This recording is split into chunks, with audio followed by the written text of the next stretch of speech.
के जयंती के अवसर पे हम सब यहाँ उपस्थित हैं। अभी माननीय प्रभारी शेषनाथ आचार्य जी ने इनके सभी पहलुओं को छुआ। मेरे पास बहुत बातें नहीं हैं उनके पहलुओं को छू लेने के बाद, लेकिन मैं विभिन्न स्रोतों से जो पढ़ा हूँ, देखा हूँ इनके विषय में, तो सुभाष चंद्र बोस जी के समकालीन 3 लीडर भारत में उदीयमान हो रहे हैं। पंडित जवाहरलाल नेहरू, डॉक्टर केशवराव बलराम हेडगेवार और सुभाष चंद्र बोस, और तीनों महात्मा गांधी के नीचे में उदीयमान हो रहे हैं। महात्मा गांधी जी को कुछ समय के लिए तीनों पुरुष अपना नेता मानते थे, अपना गुरु थे, लेकिन महात्मा गांधी जी में एक जो समस्या थी कि वो ज़्यादातर प्रभावित पंडित नेहरू जी से हुआ करते थे, जिसके कारण बहुत से निर्णय से इन लोगों में असहमति आई, और इन असहमतियों के कारण कांग्रेस जो थी उसमें खींचतान मची, और उस खींचतान में जो सिद्धांत था उसमें 2 लोग ऐसे थे जो त्याग के प्रतिमूर्ति थे। एक केशवराव बलराम जी और अपने सुभाष चंद्र बोस, और पंडित नेहरू जी की अपनी सिद्धांत थी अपने लिए कुछ भी कर लेना, जैसे भी हो स्वार्थ सिद्धि की बात होती। और गांधी जी, चूंकि महात्मा गांधी जी पंडित जी को सपोर्ट करते थे, इसके चलते धीरे धीरे पार्टी में विकृतियां आने लगी। इस विकृति से बचने के लिए, विचारधाराओं को अपना अलग गति देने के लिए नेताजी गरम दल का स्थापना किए थे। गरम दल मतलब ऐसा कुछ नहीं था कि बहुत गर्म हुआ करते थे। उनका अपना मानना यह था कि देश की आज़ादी भिक्षा पात्र में कोई नहीं दे देगा, बैठ करके अनुनय विनय करने से मिलने वाला नहीं है, यह अपना अधिकार है और इसे छीन करके लेना होगा, और इसके लिए वो क्रांतिकारी पहलुओं को छूना चाहते हैं। डॉक्टर केशवराव बलराम जी जो तुष्टीकरण की समस्या चल रही थी, इसको सुभाष चंद्र बोस जी ने भी देखा था और डॉक्टर केशवराव बलराम ने भी देखा था। तुष्टीकरण की जो समस्या थी, गांधी जी में और पंडित जी में भरा पड़ा हुआ था। वो एक दूसरे को अप्रसन्नता नहीं हो, इसके कारण अपने सिद्धांतों को उजागर नहीं करके समझौता करते थे, और सुभाष चंद्र बोस सिद्धांततः समझौता करने में विश्वास नहीं करते। ये अपने विचारधाराओं को उजागर करने में इनका अपना मत था कि जो विचारधारा है और जिसके माध्यम से देश की भला हो सकती है, उसको किया बहुत दिखता नहीं। नेताजी अगर नहीं होते शायद, जो मेरा मानना है और जो विभिन्न स्रोतों से पढ़ने से ऐसा लगता है, तो आज़ादी शायद 1947 में भी नहीं, क्योंकि जो इनका उग्र आंदोलन और भारत के युवाओं में जो एक जोश भरा था, जो जोर पकड़ रहा था, अंग्रेजों के अंदर यह आंतरिक भाव जा चुका था कि अब भारत पर शासन करना संभव नहीं है, और नेताजी सुभाष चंद्र बोस जैसे सिद्धांत वाले लोग भारत में बढ़ रहे हैं। तो मेरा जो मानना है कि भारत की आज़ादी में नेताजी सुभाष चंद्र जी का बोस बहुत ही महत्वपूर्ण रहा है। आज़ाद हिंद फौज के माध्यम से जो फौज खड़ा की गई थी, उस फौज का भी भय अंग्रेजों में खड़ा हो रहा था। जो उनकी कूटनीति प्रयास था, जिस कूटनीति के कारण विदेशों में घूम घूम करके भारत के मत को सुदृढ़ कर रहे थे, इससे भी अंग्रेजों को लगने लगा था कि अब ज़्यादा दिन यहाँ टिक नहीं सकते हैं। और अगर सच में कहा जाए तो भारत के आज़ादी के नियंता के रूप में सुभाष चंद्र बोस जी स्थापित व्यक्तित्व थे, जिनके मानने वाले भारत में आज भी करोड़ों लोग। उनका मृत्यु हुआ कि नहीं हुआ, हम जानते हैं कि लाल बहादुर शास्त्री जी की बात अगर करें, डॉक्टर राजेंद्र प्रसाद जी की बात करें, या ऐसे बहुत से भारत के युग पुरुषों की करें, या आप जानते हैं कि लौह पुरुष सरदार वल्लभ भाई पटेल जी की बात करें, इनकी जीवन वृत्तियाँ हमको पढ़ने को मिलती ही नहीं। शायद पंडित जवाहरलाल नेहरू के सामने और कोई भी राष्ट्रीय व्यक्ति थे ही नहीं, ऐसा लगता है।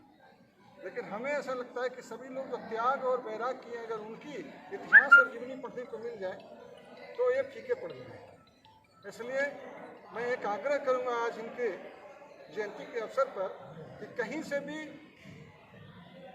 नेताजी के जीवन वृत्त पर मिले साहित्य तो उसको अध्ययन जरूर करना चाहिए। और एक पक्ष को पढ़ने से जो भारत की आज दुर्दशा है, तुष्टीकरण की दुर्दशा, आंदोलन की दुर्दशा, भारत बंद करने की दुर्दशा, सरकार की नीतियों की दुर्दशा, संविधान में दुर्दशा, कोर्ट में दुर्दशा, इससे बचा जा सकता है जब हम इनके नीतियों को, सिद्धांतों को पढ़ेंगे। चूँकि राष्ट्र की भावना स्वार्थ की भावना में बदल गई 70 साल की शासन से। राष्ट्रीयता की भावना डूबती चली गई है स्वार्थ की भावना के नदियों में। तो हमें इससे उबरना होगा और हमें प्रेरणा लेनी होगी नेताजी सुभाष चंद्र बोस के जीवनी से कि हम भारत को कैसे पुनः उस अवस्था में लाएं जो विश्व शिखर पर स्थापित हो सके। इन्हीं शब्दों के साथ मैं अपनी वाणी को विराम देता हूँ।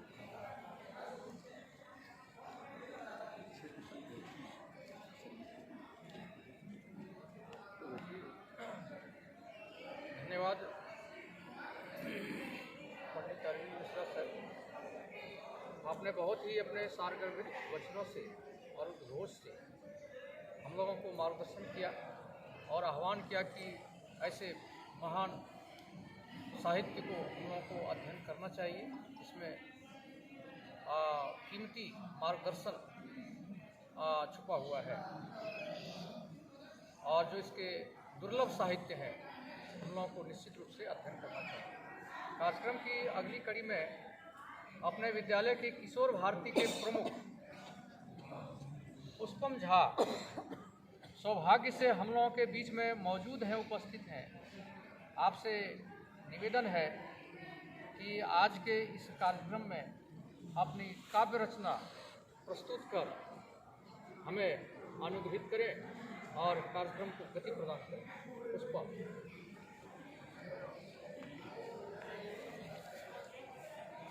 आदरणीय आचार्यगण, ये मेरा सौभाग्य है कि आज मुझे आपके समक्ष श्री सुभाष चंद्र बोस नेताजी सुभाष चंद्र बोस जी की जयंती पर कुछ कहने का अवसर मिला। मैं पुष्पम झा कक्षा द्वादश की छात्रा हूँ। नेताजी सुभाष चंद्र बोस का जन्म 23 जनवरी 1897 में हुआ था। उनकी माता का नाम प्रभावती देवी था और उनके पिता का नाम श्री जानकी नाथ बोस था। उनके जन्म दिवस को हम पराक्रम दिवस के रूप में मनाते हैं। अब मैं उन पर लिखी एक कविता आपके सामने कहने जा रही हूँ। वह खून कहो किस मतलब का, वह खून कहो किस मतलब का जिसमें उबाल का नाम नहीं, वह खून कहो किस मतलब का जिसमें देश ना, जिसमें जीवन न रवानी है, जो पर्वत होकर बहता है वह खून नहीं है पानी है। उस दिन लोगों ने सही सही खून की कीमत पहचानी थी, जिस दिन सुभाष ने वर्मा में मांगी उनसे कुर्बानी थी। बोले स्वतंत्रता की खातिर बलिदान तुम्हें करना होगा, तुम बहुत जी चुके जग में लेकिन आगे मरना होगा। आज़ादी के चरणों में जो जयमाल चढ़ाई जाएगी, वह सुनो तुम्हारे शीशों के फूलों में गूंथी जाएगी। आज़ादी का संग्राम कहीं पैसों पर खेला जाता है या शीश काटने का सौदा नंगे सर झेला जाता है। यूँ कहते कहते वक्ता की आंखों में खून उतर आया, मुख रत्न वर्ण हो दमक उठा, दम की उनकी रक्तिम काया। वह खून कहो किस मतलब का जिसमें उबाल का नाम नहीं, वह खून कहो किस मतलब का जिसमें जीवन न रवानी है, जो पर्वत होकर बहता है वह खून नहीं है पानी है। धन्यवाद।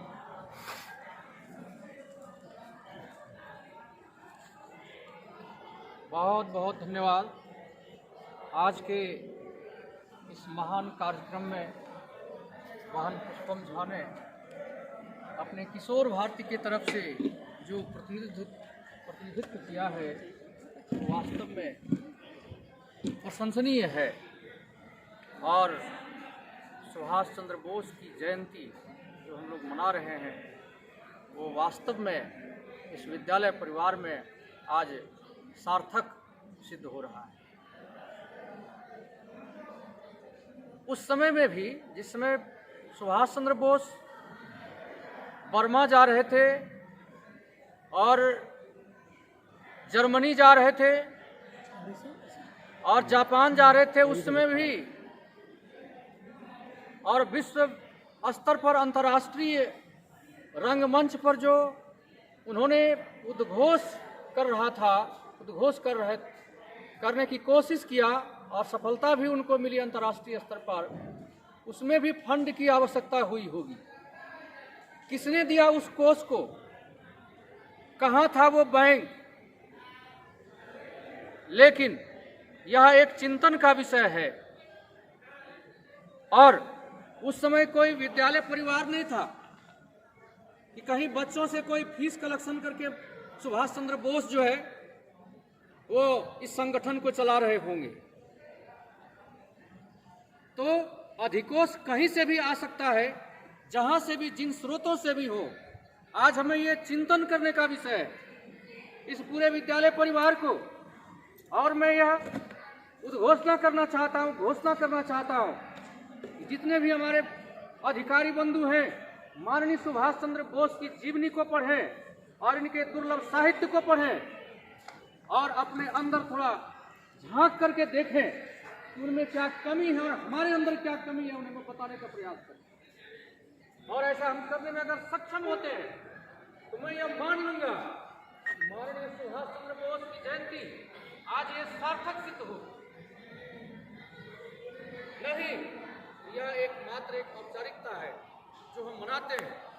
और सुभाष चंद्र बोस ने कहा था कि अगर कहीं कोई शोषित है, अगर कहीं कोई पीड़ित है, अगर कहीं कोई दबे कुचले लोग हैं, तो उनको समाज की भावधारा से जोड़कर उन्हें राष्ट्र की मुख्य धारा में शामिल करना हमारा पावन कर्तव्य होगा।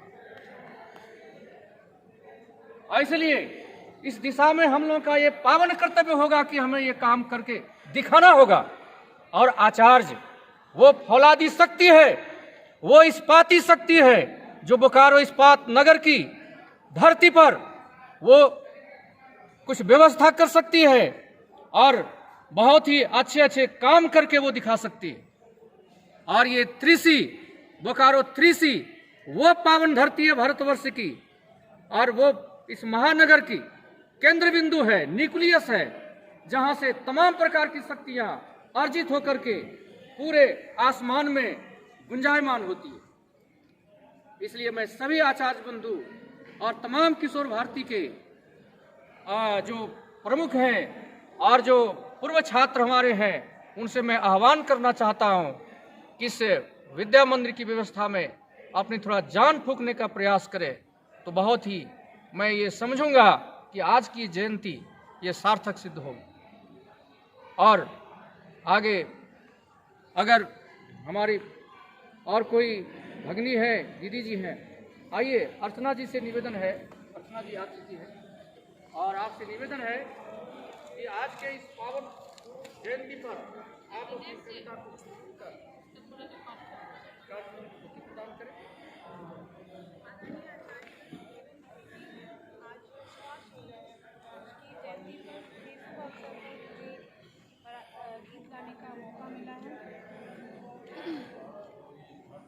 आजाद हिंद की सेना ने जब नेताजी का पैगाम दिया, आजाद हिंद की सेना ने जब नेताजी का पैगाम दिया, जय हिंद का नारा गूंज उठा, हाथों में तिरंगा थाम लिया। जय हिंद का नारा गूंज उठा, हाथों में तिरंगा थाम लिया। भूखे भी लड़े, प्यासे भी लड़े, पर मौत को फिर भी वो ना डरे।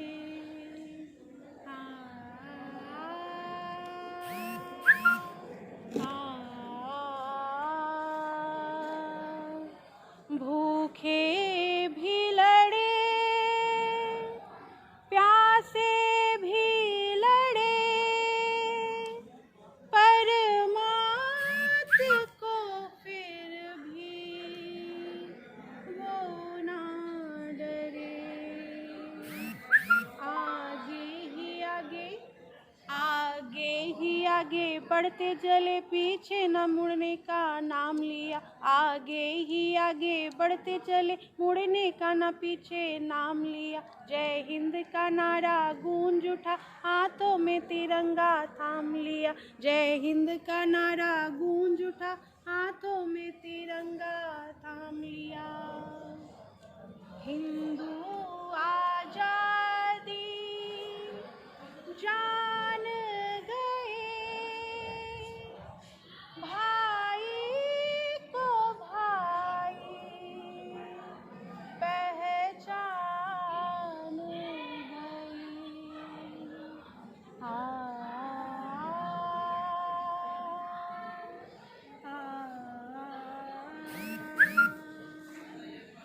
हिंदू आजादी जान गए,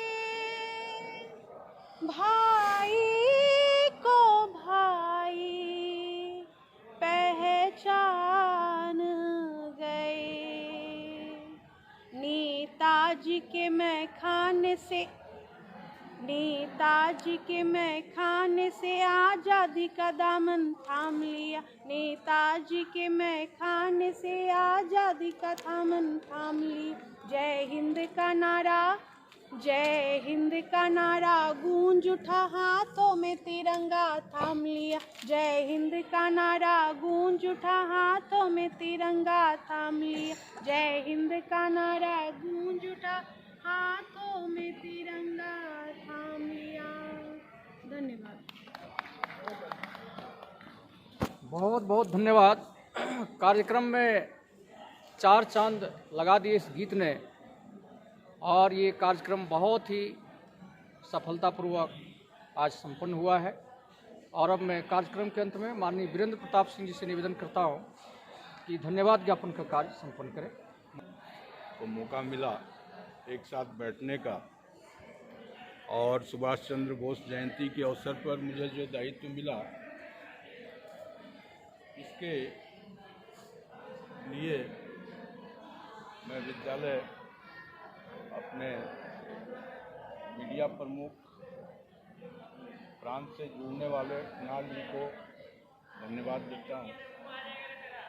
अपने प्रभारी आचार्य शेषनाथ जी, जो कि इस भीषण परिस्थिति में हम लोगों को संजोग करके ले चल रहे हैं। किसी के पास कोई आर्थिक खर्च नहीं आ रहा है कहीं से, लेकिन इस परिस्थिति में हम लोग विद्यालय पहुंच करके इनका भी सहयोग कर रहे हैं।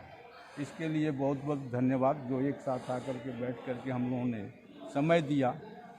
हमारे प्रफुल्ल चंद्र पाठक जी, वरिष्ठ आचार्य, जो कि इस कोरोना काल में बहुत सारे आचार्य ग्रसित हुए, हमारी समिति सहयोग कर रही है इन केंद्र का, लेकिन ऐसे कार्य करते रही है जिसके कारण हमारे आचार्यों का मनोबल टूटते जा रहा है।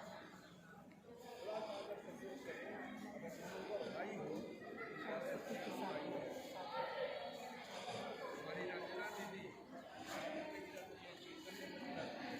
लेकिन कर नहीं पाती, हमारे आचार्यों के लिए हमारे ये कट गए, सीएल कट गए, और मान लीजिए कि आज के डेट में थोड़ा सा अगर सपोर्ट मिलता तो हमारे आचार्य इतने बलिष्ठ हैं कि मिल करके इस विद्यालय को बढ़ा सकते हैं, चला सकते हैं। और कुणाल जी ने जो बात कही वो सही कही कि अगर हम लोग आज के डेट में ये 3C जो झारखंड में या भारत में ऊंचा हो सकता है, हुआ है, तो हम ही लोग के बदौलत हुआ है। और हम सभी आचार्यों को, कर्मचारी को, सभी को प्रत्यक्ष अप्रत्यक्ष रूप से जो भी इसमें सहयोग किया उनको धन्यवाद देता हूं। और आने वाले समय में मैं प्रभारी आचार्य माननीय शेषनाथ जी को आग्रह करूंगा कि कोई भी कार्यक्रम हो तो हमारा टीचिंग स्टाफ, 4th ग्रेड कर्मचारी हमारे साथ बैठे और देखे कि हम लोगों के साथ क्या बातें हो रही है। वो लोग कटा हुआ है बस पर। कल ही हमारी चिंतन हो रही थी, माननीय हमारे डॉक्टर साहब जो हैं दिनेश पांडे जी से, बस में इतना पैसा लगेगा अगर विद्यालय खुलेगा कि हम लोग विद्यालय को चला नहीं पाएंगे। एक बस में 70-70 हज़ार लगेगा चालू करने के लिए। तो तो ये सब कठिन परिस्थिति को देखते हुए हम लोगों को सहयोग करना चाहिए और एक साथ मिल बैठ करके चिंतन करना चाहिए। आज के दिन सुभाष जी की प्रेरणा लेते हुए, कुणाल जी की बातों को प्रेरणा लेते हुए हम लोग को मिल करके एक कार्य करना चाहिए। धन्यवाद। विनोद झा जी को भी धन्यवाद देता हूँ। लगे रखते हैं। इधर आ जाइए आप राज। बहुत बहुत धन्यवाद माननीय वीरेंद्र प्रताप सिंह जी को। और जो आज का कार्यक्रम रहा बहुत ही सफल रहा, अच्छा रहा। और अब कार्यक्रम अभी वंदे मातरम कराना यहाँ सही नहीं है, इसलिए नहीं कराएंगे।